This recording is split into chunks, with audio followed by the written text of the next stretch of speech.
Hey everybody, we are going to start out with an activity today. You should have a piece of paper, a pair of scissors, a pencil, and a straight edge. While you could use a ruler, I any straight edge will do. I'm going to use my phone. First thing you're going to do is draw a triangle. It can be any kind of triangle, but don't make it too small. If you make it too small, it will be hard to do this activity.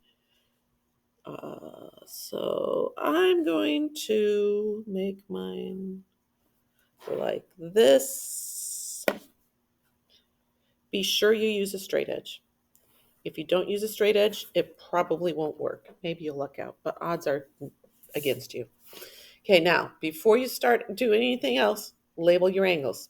We have angle 1, angle 2, and angle 3. It doesn't matter where you start as long as one of your angles is 1, one is 2, and one is 3. Now, cut it out. Make sure that you're cutting it out carefully, right on the line. You have to be super accurate.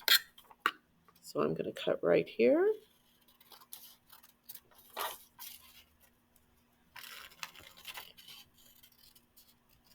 Please throw out your trash. Thank you. Okay, now you need to cut off the 3 angles. So cut off number 1, then cut 2 and 3. So they're like this.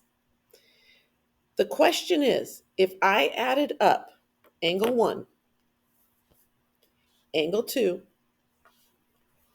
and angle 3, what would it equal? Let's see who can figure it out. Go.